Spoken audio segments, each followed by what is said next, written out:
Magistrada y magistrados, la sesión pública de la primera sala colegiada penal y civil ha comenzado. Muy buenos días. Con fundamento en el artículo 43, párrafos segundo y tercero de la Ley Orgánica del Poder Judicial del Estado, se abre la sesión pública con grabación de la primera sala colegiada penal y civil señalada para el día de hoy, 28 de enero de 2026 a las 11 horas. Tiene el uso de la voz la secretaria de Acuerdos. Gracias, magistrados. Se encuentran reunidos en esta sala la magistrada y los magistrados que integran esta primera sala de conformidad con el artículo 2, fracción 1 del Acuerdo General número EX 0825090201 del Pleno del Tribunal Superior de Justicia del Estado de Yucatán de fecha 2 de septiembre del 2025 con el orden interno siguiente. Como magistrado primero, el magistrado licenciado en Derecho Hernán Jesús Vega Burgos, como magistrada segunda, la licenciada en Derecho Claudia Crisol Antonio Mayor, y como magistrado tercero, el licenciado en Derecho Mario Alberto Castro Alcocer. Muchas gracias, secretaria. Por favor, dé cuenta de los tocas listados para la presente sesión. Sí, magistrado. Como previamente se hizo del conocimiento de ustedes, magistrada y magistrados, así como de la ciudadanía en general, en el portal de Internet oficial del Tribunal Superior de Justicia del Estado, en cumplimiento a las obligaciones de transparencia y acceso a la información pública, esta sala como órgano colegiado ha enlistado en total 4 tocas para ser expuestos y votados en esta sesión. Les pregunto a ustedes si el número de tocas listados será sesionado en su totalidad y de ser así, expresen por favor su anuencia en votación económica. Gracias. Bien, gracias. Se comienza entonces con los tocas de la magistrada segunda. Con el toca de la magistrada segunda, licenciada en Derecho Claudia Crisol Antonio Mayor, quien enlistó 1. Toca 1 de la magistrada 2 corresponde al número 1 de la lista de sesión. Toca 92-2025, deriva del expediente civil 218-2020 del Juzgado Segundo Civil. Se trata de un juicio extraordinario hipotecario. La resolución apelada es un auto de fecha 3 de julio del 2025 y el apelante es la parte actora. Magistrada, tiene usted el uso de la voz.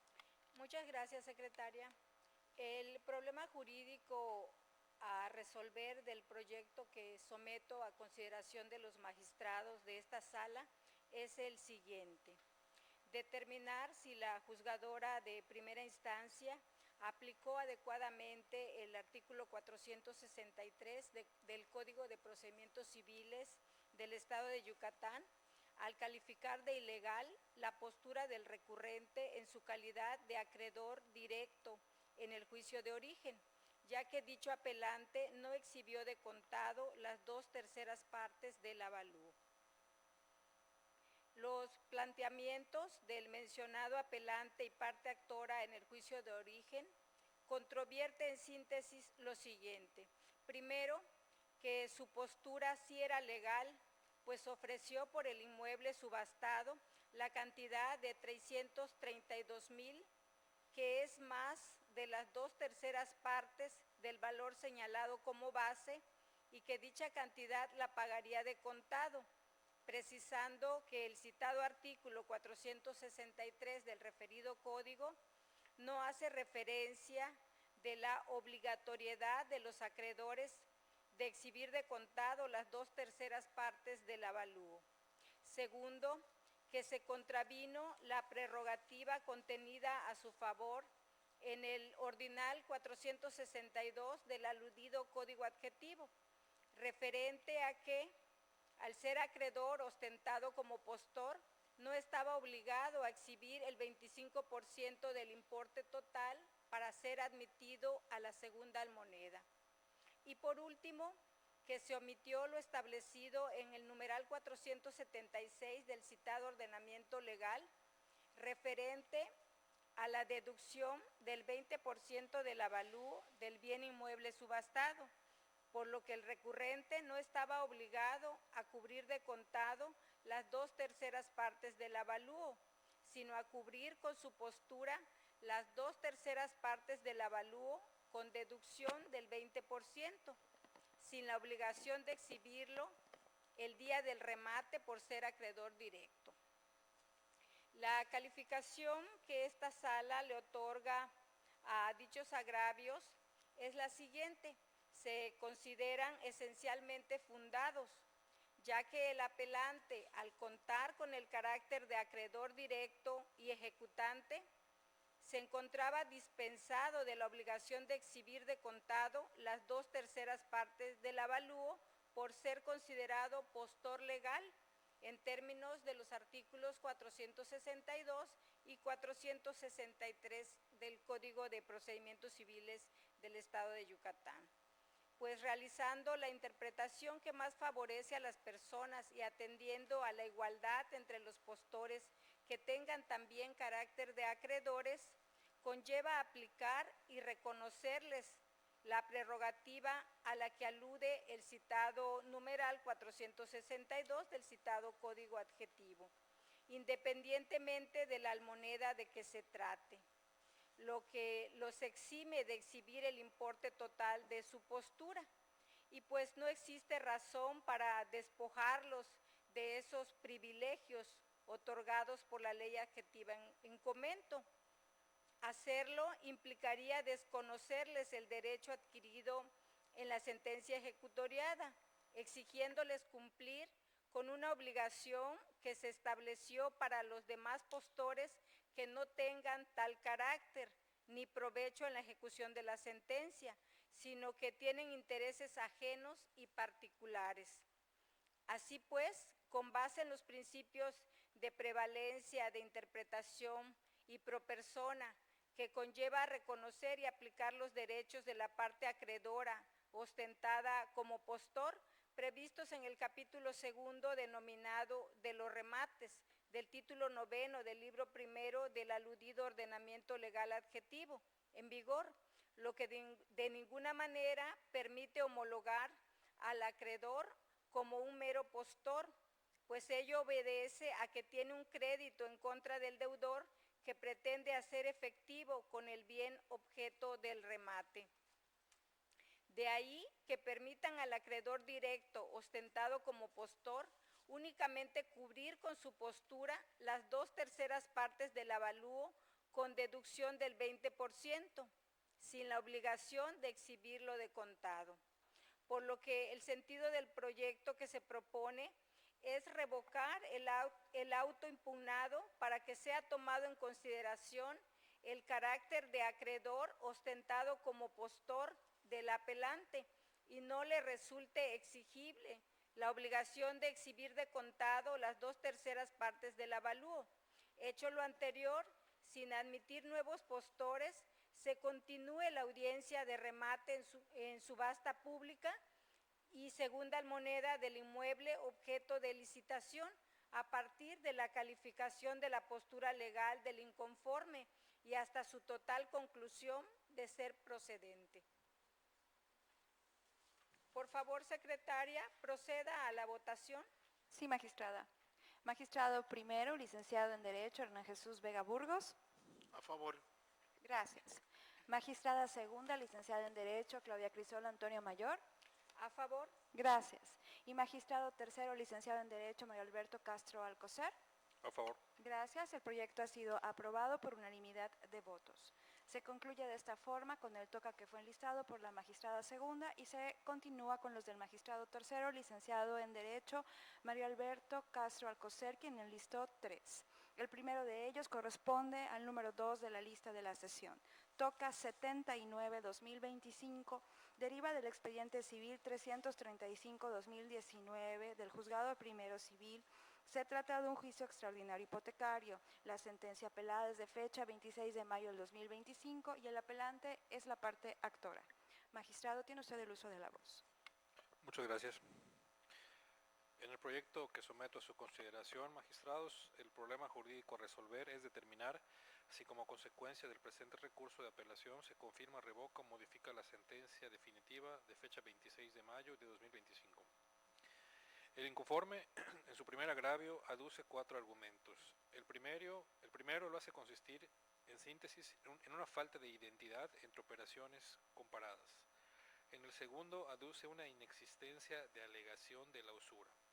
En el tercero, señala una vulneración del principio pacta sunt servanda y de la libertad contractual protegida por el artículo 16 de la Carta Magna. Y en el cuarto argumento, sostiene una ausencia de motivación técnica.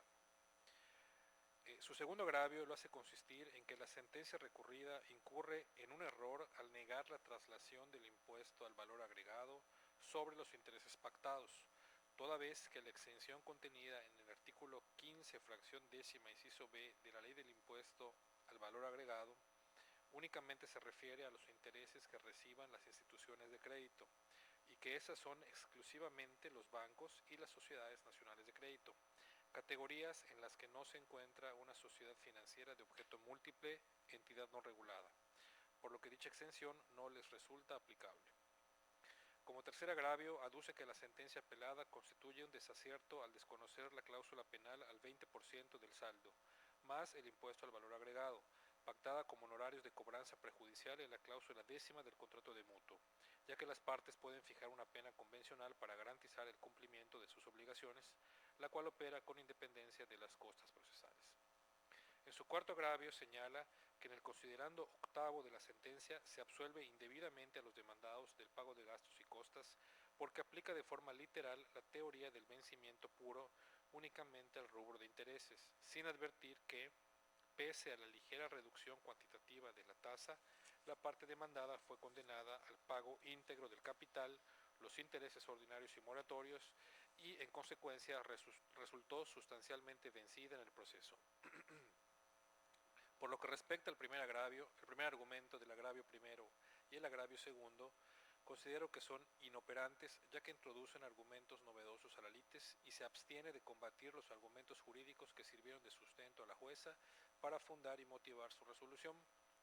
En cuanto al segundo argumento del agravio primero, resulta infundado toda vez que cuando un juzgador advierte normas integrantes del sistema jurídico que consideren contrarias a los derechos humanos contenidos en la Constitución y tratados internacionales, están obligados a dejar de aplicar las normas inferiores, dando preferencia a las contenidas en la ley fundamental y los tratados de la materia.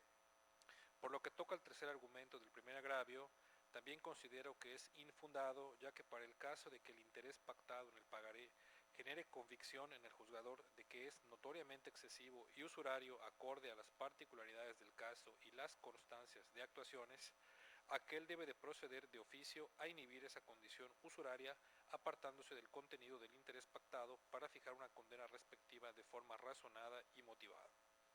En lo relativo al cuarto argumento del referido agravio primero, se considera infundado, ya que contrario a lo que aduce el apelante, la jueza civil sí cumplió con su obligación de fundamentación y motivación respecto de la resolución recurrida. Ahora bien, su tercer agravio se considera inoperante, pues el inconforme no especifica a qué parte de la sentencia se refiere su inconformidad. Por último, respecto al cuarto agravio, considero que es infundado, ya que como acertadamente lo consideró la jueza civil, para que el inconforme pueda acceder al cobro de gastos y costas, primero se tiene que actualizar lo establecido en el artículo 64 del Código Adjetivo de la materia, lo que no sucedió en el caso que nos ocupa, por cuanto el hoy apelante no consiguió todas las prestaciones. Por lo tanto, propongo confirmar la sentencia recurrida. Secretaria, por favor, proceda a la votación. Sí, magistrado. Magistrado primero, licenciado en Derecho, Hernán Jesús Vega Burgos. A favor. Gracias. Magistrada segunda, licenciada en Derecho, Claudia Crisol Antonio Mayor. A favor del proyecto. Muchas gracias. Y magistrado tercero, licenciado en Derecho, Mario Alberto Castro Alcocer. A favor. Gracias. El proyecto ha sido aprobado por unanimidad de votos. El siguiente toca del magistrado tercero corresponde al número 3 de la lista de la sesión. Es el toca 83-2025, deriva del expediente civil 433-2023 del juzgado tercero civil. Se trata de un juicio extraordinario hipotecario. La sentencia apelada es de fecha 6 de junio del 2025 y el apelante es la parte actora. Magistrado, tiene usted el uso de la voz. Gracias.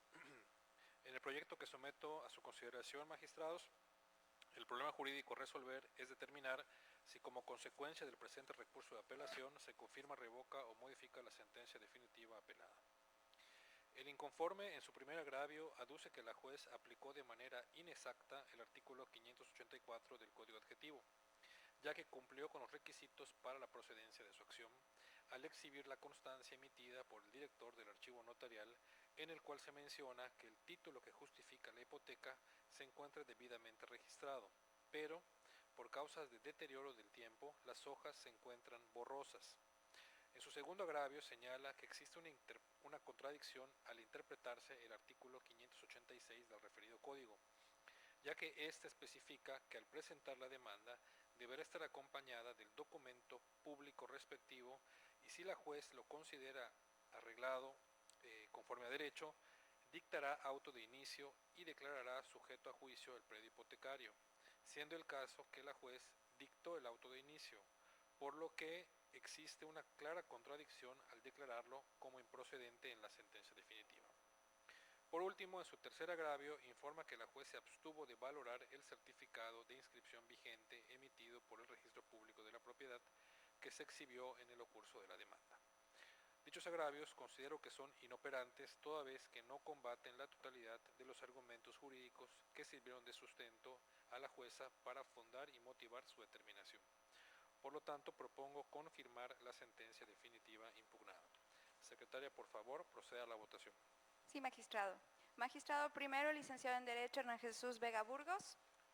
Mi voto es en contra y quisiera expresar respetuosamente las razones por las cuales no se comparte el sentido del presente proyecto con base en la demanda de acción hipotecaria intentada que encuentra sustento en los artículos 584 y 586 del Código Procesal de la materia. De ahí se desprende que cuando un ciudadano inicia un procedimiento civil en ejercicio de la acción hipotecaria, en nuestro Estado tiene que cumplir con ciertas cargas procesales que le imponen los referidos artículos señalados.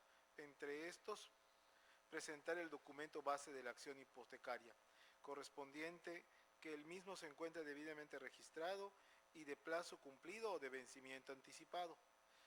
Desde mi punto de vista, el juzgador debió analizar si el actor justificó los elementos legales requeridos para admitir la demanda y para ello se debió verificar que dicho documento base de la acción, el documento base de la acción presentado, ya que en este caso, dicho documento exhibido tenía deficiencias, ya que, como se ha señalado, se encontraba ilegible, por lo que el juzgador debió prevenirlo si consideraba que faltaba un requisito y no llegar hasta la sentencia sin darle oportunidad de subsanar la omisión.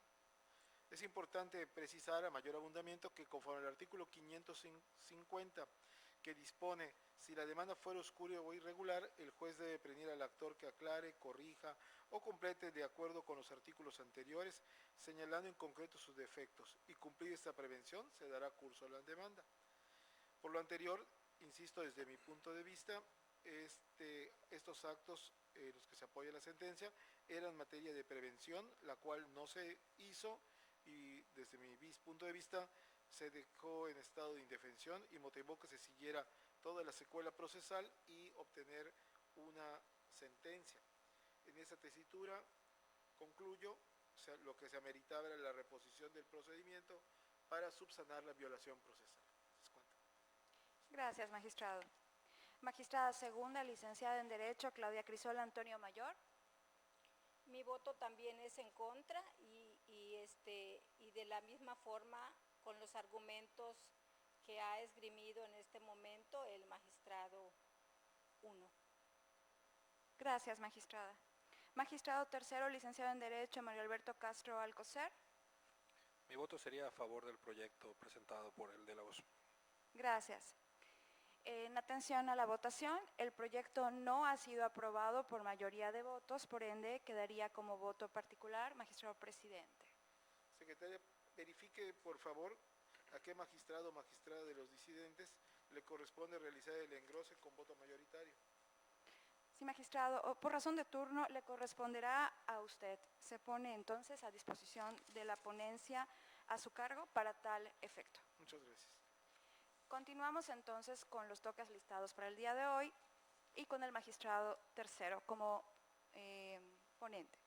Toca número 4 de la lista de la sesión es el toca 104-2025, que deriva del expediente civil 444-2022 del Juzgado Primero Civil. Se trata de un juicio extraordinario de arrendamiento. El auto apelado es de fecha 25 de junio del 2025 y el apelante es la parte demandada. Magistrado tercero, tiene usted el uso de la voz. Muchas gracias. En el proyecto que someto a su consideración, magistrados, el problema jurídico a resolver es determinar si, como consecuencia del presente recurso de apelación, se confirma, revoca o modifica el auto apelado. La inconforme, en su único agravio, señala que no se le notificó de manera personal la prevención contenida en el proveído de fecha 28 de mayo de 2024, respecto a la prueba testimonial que ofreció, consistente en que, dentro del término de 3 días, exhiba los interrogatorios conforme a los cuales declararían los testigos, apercibiéndole que en caso de no hacerlo, se desecharía la prueba testimonial, ya que la preclusión de su derecho deriva de un apercibimiento notificado de manera ilegal al realizarse la notificación por medio del Diario Oficial del Gobierno del Estado y no de manera personal. Considero que dicho agravio es inoperante toda vez que el recurso de apelación no es la vía idónea para controvertir la legalidad de este tipo de notificaciones, sino que, en atención al estado del juicio de origen, debió promover el incidente de nulidad de notificaciones, previsto en los artículos 31, 32, 34, 35, 37, 480, 482, 484 y 485 del Código de Procedimientos Civiles del Estado. Por lo tanto, propongo confirmar el auto impugnado. Secretaria, por favor, proceda a la votación. Sí, magistrado. Magistrado primero, licenciado en Derecho, Hernán Jesús Vega Burgos. A favor del proyecto. Gracias. Magistrada segunda, licenciada en Derecho, Claudia Crisol Antonio Mayor. A favor. Gracias. Y magistrado tercero, licenciado en Derecho, Mario Alberto Castro Alcocer. A favor. Gracias. El proyecto ha sido aprobado por unanimidad de votos. Se ha concluido de esta forma con los proyectos que fueron listados para esta sesión, magistrada y magistrados. Magistrado presidente, tiene usted el uso de la voz. Muchas gracias. Se ordena a la Secretaría de Acuerdos que levante el acta de la sesión y la someta a aprobación y firma de la magistrada y los magistrados para que después pueda ser publicada a fin de cumplir las obligaciones de transparencia. Se continúa con las funciones propias de este órgano jurisdiccional y se cierra la presente sesión, siendo las 11:46 del día de su fecha. Muchas gracias. Buenos días.